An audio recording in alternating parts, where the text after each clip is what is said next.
Coach is a big proponent of players trying to get better and expand their games. And so he came to me and we've had conversations before about this in my first 2 years, even this year. And, he knows that can be, an expansion and a part of my game. And so, he's kind of given me for these last 13 games, the go ahead to try and work on it, and trying to find where I can get my shots. And, I'm very, very appreciative of him to give me the opportunity to work on it.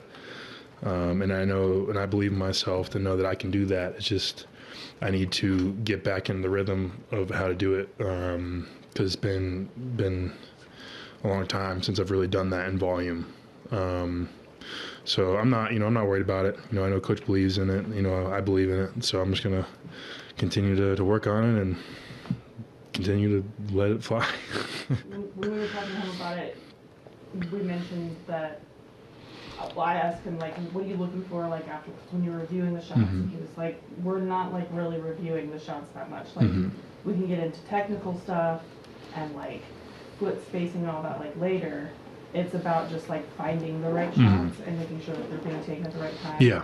And not even about if they're going in. Mm-hmm. Is it hard for you to not focus on anything? Of course, I'm a perfectionist, so I want to make the shots. But to Coach's point, he wants me to find opportunities because he also has told me that your strength is you have a strength in rolling as well. So you're never going to be just a pick and pop big. And I don't want to be just a pick and pop big. I don't want to be just a pick and roll big. And so knowing when to roll, knowing when to pop, and kind of have a feel for the game in that way, and not to be there's a couple times where I get kind of caught in between and kind of just mixed up. So continuing to recognize when to use what and when to do it, and not even to for the future, picking and popping when you have that threat to make the three, that five's got to rush out. You can drive, go second side, DHO, it opens up a lot of things. And so, yeah, just right now trying to find where to get those, efficient shots. When he tells you that he wants you to hit 6 a game, that the number is that many, are you surprised by that number? I am, I won't lie, but, I just think he's kind of giving me right now we don't care if you're we're not going to hold it against you. We just want you to see where you can get it. And so it gives me confidence to know that, he wants me to expand my game in that way. And, I'm continue to do it. Is there a sense of fun with that even though, too? I know you're... Yeah, no, for sure.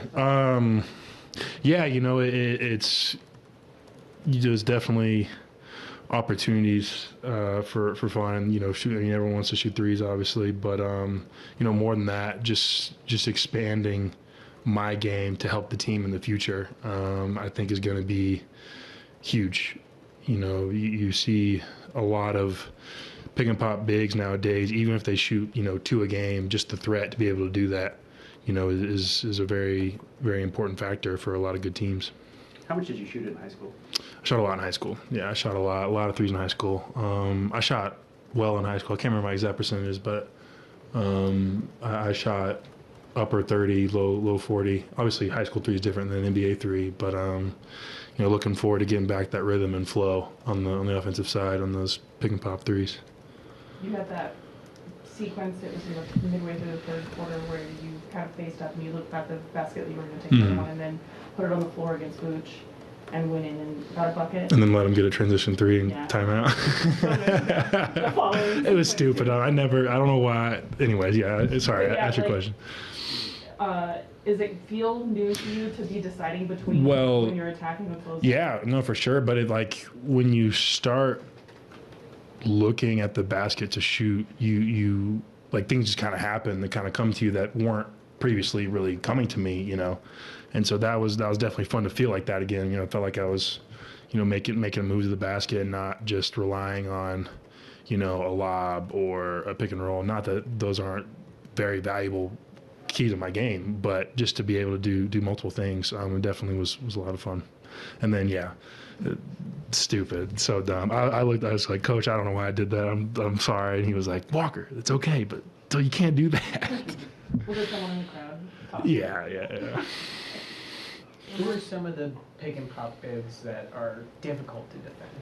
Yeah, I mean, Vucevic is one, obviously. He's one. Porzingis is another one that's tough. Karl-Anthony Towns is the one that's, a great pick and pop big. Even Jokic's ability to pick and pop. Naz Reid, another big, if you want to call him, because he played the 5 when he played here, and he had, 7 threes, 8 threes. And so it definitely, especially as a drop big, I have to kind of play drop, and then I got to veer that guy out, and there's a mismatch on that. There's a lot of factors that come into play with a guy that can do both roll and, pop, depending on what the team is. Is there a hope maybe that in the future that you're shooting it reliably enough from outside that you're drawing those bigs? Yeah, so I can make that play to go to the other basket, or that big has to come over to me, so then we get attacked to the rim with our guards. You hit it right on the head, Sarah. Now that you're in that position, kind of flexing that muscle of making that decision, am I going to shoot, am I going to do something else? Does that kind of help you read the game differently or get a feel of what your teammates might be doing too? Yeah, for sure. I think that there's a couple times where, my guards are so used to me rolling that they kind of get caught in between, but to be fair to them, they're not used to me popping at all. So I understand. And so just kind of feeling the game. And even on certain pops, when the big pops, or when Flip pops or I pop or John or whoever, we got to continue to work on getting that opposite wing to slash the basket to kind of take away that defender and make him decide between the pop or the slash. I'm rambling a little bit, but just continuing to work together and play off each other. What do you remember about working with Alex Jensen and his thoughts, or your thoughts on him? Yeah, I loved. I still love AJ. Shout out to him. Super excited for him getting the Utah job. But he was a student of the game. But what I remember about him more than anything was his humor was so dry, and he would just say stuff, and he wouldn't laugh, but it would be so funny. But he wouldn't laugh himself. He'd just say something. He called. We had a starting lineup with me, Lowry, and Kelly, and he called it Tres Leches. So just, he's a great dude, and super happy for him, and I wish him nothing but the best. Thank you all.